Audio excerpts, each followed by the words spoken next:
बिस्मिल्लाहिर्रहमानिर्रहीम। Index number chapter के अंदर इस लेक्चर में अब हम कंज्यूमर प्राइस इंडेक्स नंबर पे बात करेंगे। देखिए, इसके नाम के अंदर प्राइस इंडेक्स नंबर तो आ रहा है। तो प्राइस इंडेक्स नंबर हमने पहले भी देखा है कि ऐसे नंबर्स जो किसी चीज़ की प्राइसेस के अंदर आने वाली चेंजेस को मेजर करते हैं। लेकिन अब है साथ में कंज्यूमर, तो ये प्राइसेस कंज्यूमर से मुताल्लिक होंगी। कंज्यूमर किसको कहते हैं? कंज्यूमर सारिफ को कहते हैं उर्दू में। तो कंज्यूमर एक ऐसा पर्सन है, एक ऐसा इंसान है जो अपने घर के अंदर इस्तेमाल होने वाली चीज़ें और सहूलियात ख़रीदता है। ऐसे आदमी को कंज्यूमर कहते हैं। तो यानी घर के अंदर इस्तेमाल होने वाली चीज़ें। लिहाजा ये जो कंज्यूमर प्राइस इंडेक्स नंबर है, इसका ताल्लुक आम लोगों के, आम शहरियों के साथ है और उनसे मुताल्लिक वो चीज़ें या वो उन चीज़ों की प्राइसेस जो अपने घरों के अंदर इस्तेमाल करते हैं। ठीक है, तो घरों के अंदर इस्तेमाल होने वाली जो चीज़ें हैं, जिन पर हमारे अखराजात होते हैं या जिन पर जिनकी हम प्राइसेस अदा करते हैं, तो उन प्राइसेस में आने वाली जो तब्दीलियां हैं या उन अखराजात के अंदर जो वक्त के साथ साथ तब्दीली आ रही होती है, तो उस तब्दीली को मेजर करने के लिए जो इंडेक्स नंबर इस्तेमाल होते हैं वो कंज्यूमर प्राइस इंडेक्स नंबर कहलाते हैं। Consumer price index number CPI, ये C for consumer, P for price, I for index. तो कंज्यूमर प्राइस इंडेक्स नंबर की शॉर्ट में जो इसकी एब्रीवेशन है वो CPI भी है। A consumer price index number CPI is designed to measure the changes in the composite prices of a specified basket of goods and services during the given period as compared with the base period. सबसे पहली बात तो यह कि क्योंकि ये price index है ना, तो प्राइस इंडेक्स की डेफिनेशन के अंदर मेजर द चेंजेस तो आएगा कि ये चेंजेस को मेजर करता है इन दी कंपोजिट प्राइसेस। तो प्राइसेस के अंदर, क्योंकि प्राइस इंडेक्स है तो प्राइसेस में चेंजेस को मेजर करेगा। लेकिन फिर प्राइसेस किस चीज़ की हैं? कंज्यूमर से मुताल्लिक हैं। और कंज्यूमर जो है उसके घर के अंदर जितनी भी चीज़ें इस्तेमाल होती हैं वो दो तरह की हम उसको कहेंगे कि एक तो होती हैं गुड्स और एक होती हैं सर्विसेज।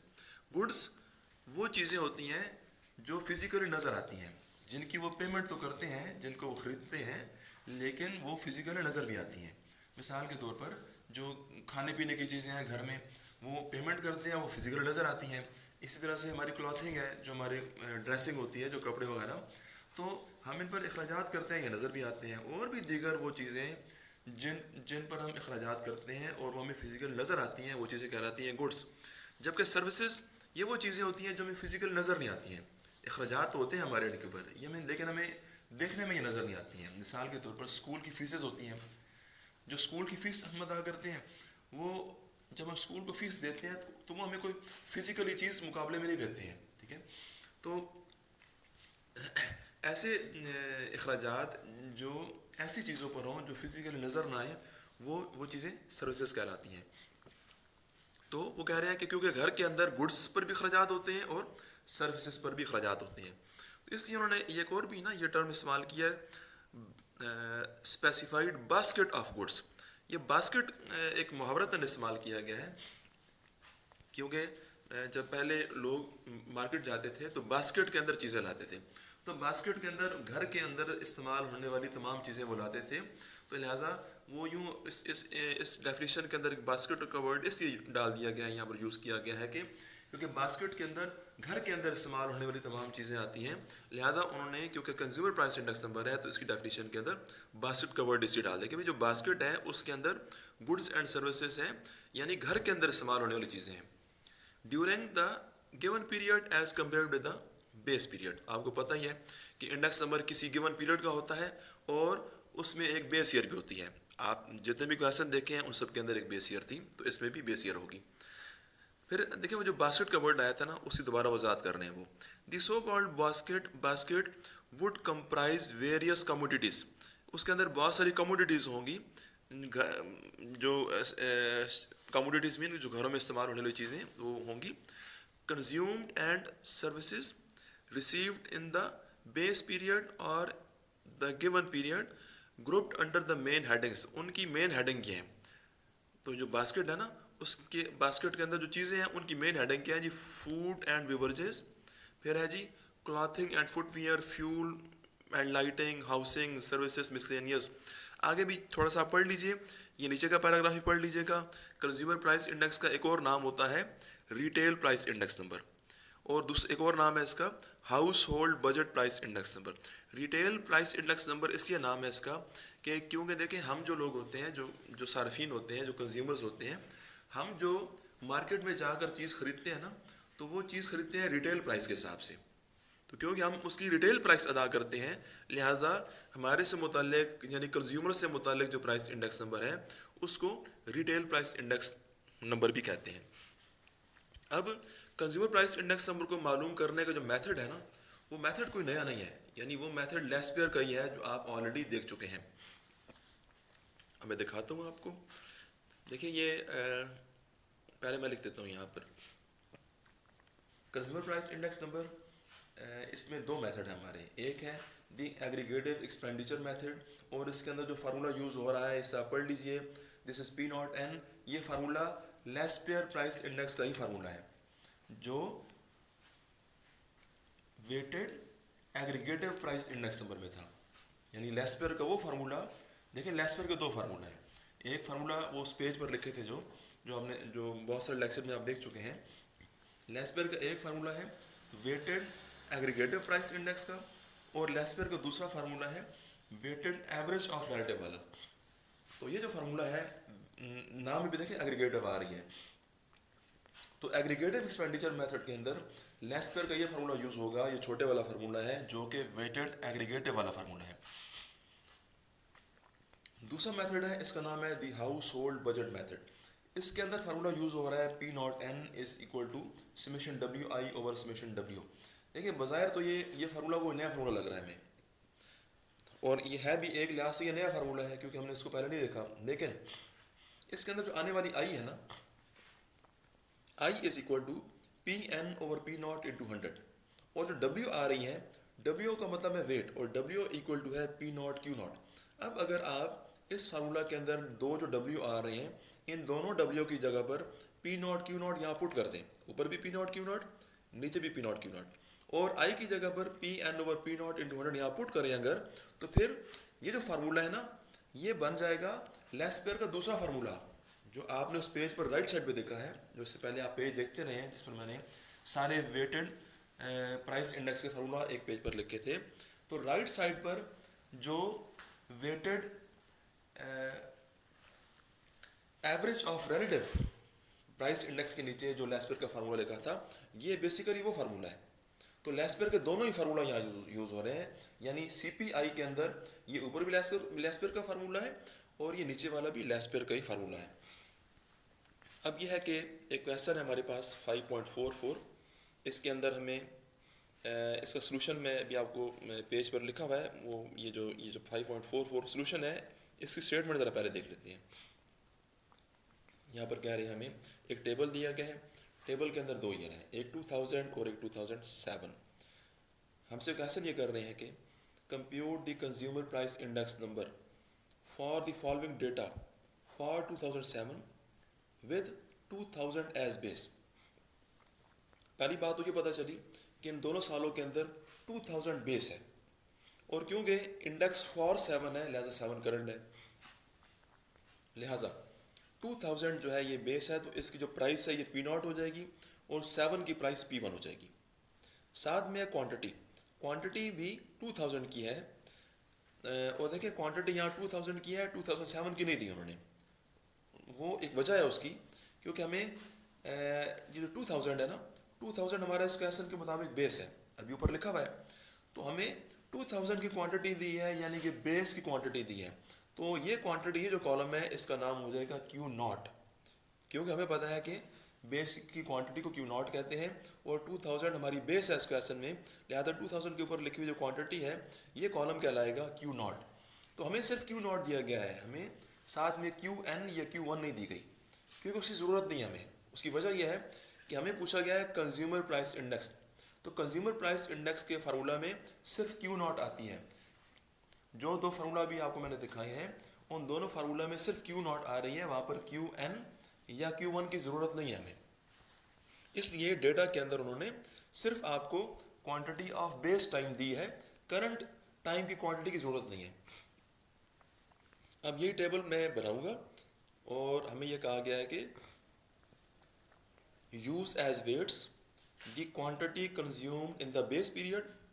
इंडेक्स नंबर तो निकालना है, मालूम करना है, लेकिन कौन से इंडेक्स है जी? नंबर 1 पे है क्वांटिटी कंज्यूम्ड इन बेस, तो ऐसा इंडेक्स जिसके अंदर बेस की क्वांटिटी वेट होती है, तो वेट लिखा है शुरू में। तो वेट क्या हो जी? क्वांटिटी ऑफ बेस, और फिर वेट क्या हो? वेट दूसरे पार्ट में क्या है? Value of base. तो देखें ये जो quantity of base as weight और value of base as weight, ये कौन से फार्मूला में होती है? ये फार्मूला देख लीजिए, ये लेस्पेयर के जो दोनों फार्मूला है ना, ऊपर वाले फार्मूला में आपको बताया था कि क्यू नॉट वेट है फार्मूला प्राइस इंडेक्स का, और क्यू नॉट वेट है, और क्यू नॉट है क्वांटिटी ऑफ बेस। तो आपके बुक के अंदर जो क्वेश्चन हम पढ़ रहे हैं उधर हमें ये कहा गया है कि हम क्वांटिटी ऑफ बेस को वेट लें, तो इट मीन्स कि लेस्पेयर के ऊपर का फार्मूला अप्लाई करना है, क्योंकि इस फार्मूला के अंदर क्यू नॉट यानी क्वांटिटी ऑफ बेस वेट होती है, जबकि दूसरे पार्ट के अंदर ये कहा गया है कि वैल्यू ऑफ बेस को वेट लीजिए। वैल्यू ऑफ बेस इस फार्मूला में हो रही है, इस फार्मूला के अंदर वैल्यू ऑफ बेस वेट है। देखिए जो W आ रही है ना, W का मतलब है वेट। W का मतलब सिंपल आप ये अभी यहीं से कर लें कि W का मतलब वेट है, और वेट देखिए किसके इक्वल है? Weight W is equal to P not Q not. और आपको पता है कि P और Q जब मल्टीप्लाई होती हैं या P Q इकट्ठे आ जाएं, इसको कहते हैं वैल्यू। तो W जो आपका वेट है ना, W वेट वैल्यू है, लेकिन वैल्यू के साथ दोनों के साथ नॉट आ रही है, लिहाजा ये वैल्यू ऑफ बेस टाइम है। तो यहाँ बोलेंगे कि हाउस होल्ड बजट मेथड के अंदर जो वेट होता है वो W P not Q not है, जो कि वैल्यू ऑफ बेस है। तो जिस क्वेश्चन में आपको ये कहा जाए कि आप वैल्यू ऑफ बेस को वेट लीजिए, तो इट मीन्स कि आप ये नीचे वाला फार्मूला अप्लाई करेंगे। तो यानी फार्मूला को आगे आप एक और क्वेश्चन देखेंगे ना, उसके अंदर आपको डायरेक्टली ये कह देंगे कि भाई दी household budget method apply कीजिए। वो तो काम आसान है कि हाउस होल्ड बजट मेथड का मतलब ये बात हो गई। और एक और क्वेश्चन आएगा, उसके अंदर कहेंगे दी एग्रीगेटिव एक्सपेंडिचर मेथड अप्लाई करें, तो उसमें क्लियर है कि ये फार्मूला है। लेकिन मुश्किल बात यह है, या नई बात या डिफरेंट बात ये होती है कि हमें ये कह दिया जाए कि भाई क्वांटिटी ऑफ बेस को वेट लो, या ये कह दिया जाए कि भाई वैल्यू ऑफ बेस को वेट लें। तो फार्मूला तो ये यूज़ करना है, लेकिन इनको फार्मूला को के नाम यानी उन्होंने एक नए तरीके से वो बोल देते हैं कि भाई फार्मूला को यूज़ करने का जो मेथड और तरीका तो वही है, लेकिन उनको बताने का तरीका वो चेंज कर देते हैं। अब क्वेश्चन नंबर 5.44, ये ऊपर की लाइनें तो वही हैं जो बुक में पढ़ी हैं मैंने। सोल्यूशन में आते हैं, मैं सिर्फ पार्ट 2 करूँगा, यानी कि मैं house hold budget method apply करूँगा। मैं ये जो है ना, ये नंबर 2 पर है ना, value in base year as weight, तो ये इसमें होती है हाउस होल्ड बजट में, मैं ये अप्लाई करूँगा। हालांकि ये भी आप खुद कर सकते हैं, नज़र आ रहा है कि कैसे काम होना है, लेकिन मैं कर देता हूँ। लेकिन ऊपर वाला फार्मूला जो लेस्पेयर का है, ये आप खुद करेंगे, ठीक है, क्योंकि इस जैसा काम हम काफ़ी दफ़ा कर चुके हैं। तो यहाँ पर ये करना है कि सबसे पहले आर्टिकल जो सारे दिए हैं उस तरह लिखिए, क्वांटिटी ये सारे लिखिए, क्योंकि क्वांटिटी 2000 की है, 2000 बेस ईयर है, लिहाजा क्यू नॉट हो गई। प्राइसेस के नीचे 2000 बेस है, उसकी पी नॉट, और 7 करंट है, उसकी मैंने P1 नाम रखा है। देखिए फार्मूला में मैं वहाँ पर PN कह रहा हूँ, लेकिन काम के अंदर मैंने PN नहीं बल्कि P1 रखा है, ठीक है। तो आपकी मर्ज़ी है, क्योंकि एक ही करंट, एक ही बेस है और एक ही करंट है, तो आप यहाँ PN भी रख सकते हैं, लेकिन मैंने अभी P1 नाम रख दिया है। तो 7 करंट है, इसकी प्राइस को P1 कहेंगे। तो अब यह है कि जो फार्मूला आपने यूज़ करना है ये ऊपर लिखा हुआ है, इस फार्मूला को मैंने ये नीचे भी लिखा है दोबारा जी, इस फार्मूला को यहाँ नीचे लिखा, और इस फार्मूला में आने वाली जो आई है, सबसे पहले मैंने आई को मालूम करना है। मुझे तो W भी चाहिए और आई भी चाहिए, क्योंकि मेरे फार्मूला के अंदर ही आ रहे हैं, तो W और आई दोनों चाहिए। तो आई को देखते हैं, आई ऊपर देखिए ये है, I is equal to PN over P nought in 200। तो आई कॉलम बनाना पड़ेगा, तो ये इस कॉलम का नाम है आई, और आई इज इक्वल टू, अभी मैंने जारी बात है ऊपर तो मैंने PN लिखी है, लेकिन यहाँ मैं PN नहीं लिख सकता हूँ, क्योंकि मैंने पहले ही P1 नाम दे दिया है, मैंने करंट टाइम के लिए PN की वजह P1 का नाम दे दिया है। तो फिर मैं आई के फार्मूला में भी PN नहीं बल्कि P1 लिखूंगा, लेकिन जो P नॉट ऊपर आ रही है ना फार्मूला में आई के, वो P not as it is रहेगी, क्योंकि मैंने क्योंकि बेस की प्राइस को P नॉट ही कहते हैं। तो आई के फार्मूला में P1 और P0 कर लें इंटू 100 करें तो ये नज़र आ रहा है कि कैसे होगा कि P1 और P0, तो P1 कॉलम ये है और P0 कॉलम P1 कॉलम है जी ये 7 वाला और P0 कॉलम 2000 वाला है। तो फार्मूला के मुताबिक P1 को ऊपर रखना है, लिहाजा P1 कॉलम की जो वैल्यूज़ हैं वो ऊपर आएंगी और उनको आप डिवाइड करेंगे P0 की वैल्यू से। मिसाल के तौर पर सबसे पहले 26.5 डिवाइडेड बाई 18 मल्टीप्लाई बाई 100, क्योंकि 100 से मल्टीप्लाई भी करना है, तो आपको आंसर मिलेगा 147.22। सिमिलरली पूरा जो P1 कॉलम है इसको इसके सामने जो P0 की वैल्यूज़ हैं उनसे डिवाइड करें, 100 से मल्टीप्लाई करें, आई कॉलम बन जाएगा। फिर जी W कॉलम, W का नाम है P0 Q0, तो ये इस कॉलम का नाम तो W है और W इक्वल है P0 इंटू Q0। तो P0 आपके पास ये कॉलम है जी 2000 वाला और Q0 ये भी कॉलम है 2000 का। तो इन दोनों को मल्टीप्लाई करें क्योंकि W के नाम में ये P और Q मल्टीप्लाई हो रहे हैं। तो Q0 की वैल्यू 5 और P0 की वैल्यू 18, ये दोनों मल्टीप्लाई होंगी तो 90 आ जाएगा। सिमिलरली बाकी भी नीचे जो वैल्यूज़ हैं P0 Q0 की वो आमने सामने मल्टीप्लाई होंगी तो W कॉलम बन जाएगा। तो अब ये करना है कि I कॉलम अलग से बन गया और W कॉलम अलग से बन गया। मैंने देखे यहाँ कॉलम के नाम में स्पेस कम थी ना, तो मैंने आई ऊपर रखा है और इक्वल ये नीचे कर दिया। आपके पास अगर स्पेस हो तो आप इकट्ठा भी लिख सकते हैं, यानी एक ही लाइन के अंदर आप आई इज़ इक्वल टू ये P1 और P0 इन्वर्ट कर सकते हैं, और यहाँ पर भी अगर स्पेस हो तो W इज़ इक्वल टू साथ ही कर सकते हैं। तो कोई मसला नहीं है इसके अंदर, जैसे मैंने लिखा है इस तरह से भी लिख सकते हैं और एक ही लाइन में भी लिख सकते हैं। अब हमें चाहिए समेशन WI, तो समेशन किस चीज़ पर अप्लाई हो रही है? WI के ऊपर। तो आप आखिरी कॉलम बनाएंगे WI का, तो W अलग से मौजूद है और I अलग से मौजूद है, तो इन I और W दोनों को मल्टीप्लाई करें तो WI कॉलम बन जाएगा। इनकी वैल्यूज़ मिसाल के तौर पर 147.22 को 90 के साथ मल्टीप्लाई करेंगे तो आपको मिलेगा ये 132.49.8। सिमिलरली आई और W की बाकी वैल्यूज़ भी मल्टीप्लाई करें आमने सामने तो ये कॉलम बन जाएगा। जब ये कॉलम बन जाएगा तो इसका सम कीजिए, ये जो सम मिलेगा इसका नाम होगा समेशन WI, ऊपर का नाम WI, नीचे ये समेशन WI, और सेकंड लास्ट कॉलम का नाम है W। इस W कॉलम को भी सम करना पड़ेगा। W की जो वैल्यूज़ आ रही हैं इनका सम ये जो आया है इसका नाम हो जाएगा समेशन W। ये दोनों सम क्यों हासिल किए हैं?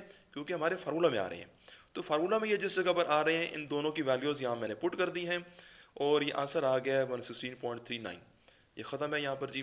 लेकिन एक बात याद रखिएगा कि P01 के इस फार्मूला के अंदर ना यहाँ पर आपने 100 से मल्टीप्लाई नहीं करना है, क्योंकि 100 से जो मल्टीप्लाई करने वाला काम है ना वो इस जो आई आ रही है ना, आई के अंदर ऊपर देखिए, आई के अंदर ऑलरेडी 100 से मल्टीप्लाई करने वाला काम हो चुका है। तो क्योंकि आई के अंदर 100 से मल्टीप्लाई कर चुके हैं आप, तो यहाँ पर 100 से मल्टीप्लाई करना नहीं, आपने नहीं करना है, वरना वो गलत हो जाएगा। अब यह है कि लेस पर जो ऊपर का फार्मूला है ये भी यूज़ करना है। उसकी वजह यह है कि देखिए पार्ट 1 में ये कहा गया था कि वेट्स क्वांटिटी इन बेस, तो क्वांटिटी इन बेस ऊपर वाले फार्मूला में हो रही है, ये आप खुद करेंगे। उसमें ये होगा कि क्योंकि मैंने नाम P1 दे दिया ना यहाँ पर, तो आप फिर अपना फार्मूला लिखेंगे P01, आप P0n नहीं कहेंगे बल्कि उसको P01 कहेंगे, और यहाँ पर भी समेशन P1 कहेंगे, और आगे आप खुद सोचिए कि आपने ये फिर कैसे करना है, क्योंकि एक जैसा काम हम कर चुके हैं। बुक के अंदर ये देखिए 5.43 है, ये भी ऐसा ही क्वेश्चन है जी। यहाँ पर प्राइसेस हैं 39 की और 40 की, ये दो ईयर है हमारे पास, और फिर क्वांटिटी है 39 की। ऊपर कह रहे हैं कि compute the consumer price index number for 1940, तो फॉर 1940 करंट है ऑन द बेसिस ऑफ 1939, तो 39 की बेसिस, तो 39 बेस हो गया। तो from the following data using, number 1 पे है एग्रीगेटिव एक्सपेंडिचर मेथड, नंबर 2 पर है हाउस होल्ड बजट मेथड। देखिए ये नाम सीधे सीधे लिख दिए गए हैं, तो एग्रीगेटिव एक्सपेंडिचर मेथड और हाउस होल्ड बजट मेथड, ये कौन से मेथड है जी? ये यही मेथड हैं जो आप अभी देख रहे थे। ये फार्मूला आपने यूज़ करने हैं अपने इस काम में, लेकिन कॉलम के नाम चलो टाइम है तो कर लेते हैं, क्योंकि हमारा 39 बेस है, 39 बेस लिखी हुई है, तो 39 की प्राइस P0 हो जाएगी और 40 की प्राइस P1 हो जाएगी, और 39 की क्वांटिटी ये हो जाएगी Q0, ठीक है। तो क्वांटिटी कॉलम जो है इसके अंदर kg लिखे हुए हैं, आपको इन kg को लिखने की ज़रूरत नहीं है, आप जस्ट ये 240 ये न्यूमेरिकल चीज़ें लिखिए, यानी kg यहाँ आप कॉलम जब बनाएंगे Q0 का तो उसके साथ केजी लिख देंगे या नहीं लिखेंगे उससे फ़र्क नहीं पड़ता है। लेकिन काम के अंदर देखिए, अभी जो क्यू कॉलम था ना क्वेश्चन के अंदर, यहाँ भी यूनिट सी 5 के साथ और 30 के साथ मैंने वो नहीं लिखी है, क्योंकि मैं जब मल्टीप्लाई करता हूँ ना, मैं क्यू नॉट की मदद से नहीं जब कॉलम बनाता हूँ तो उस टाइम पर मैं जस्ट ये 5 30 ये नंबरों को मल्टीप्लाई करता हूँ। तो इनकी यूनिट्स अगर साथ लिखेंगे या नहीं लिखेंगे उस वो आपकी मर्ज़ी है। तो आपका जो क्यू नॉट कॉलम है वो 1939 की क्वांटिटी वाला होगा। बाकी ये जो कॉलम है ना यूनिट ऑफ प्राइस, इसका हमारा कोई इस्तेमाल नहीं है इस काम में।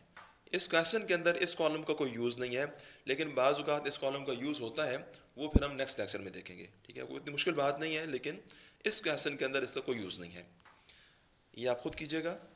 तो इससे आगे जो क्वेश्चन है वो भी दिखा देता हूँ। देखिए ये हमारा 5.45 है, इसके अंदर भी दो टाइम पीरियड हैं, एक है जुलाई 2000, दूसरी है 1 सितंबर 2003, यानी दो टाइम पीरियड हैं, एक का ताल्लुक जुलाई 2000 के साथ है और दूसरे का 1 सितंबर 2003 के साथ है। अब देखते हैं कि इन दोनों में से बेस टाइम कौन सा है। बेस टाइम आसान सी बात है, यहाँ से देखिए ब्रैकेट के अंदर लिखी है जुलाई 2000 इक्वल टू 100।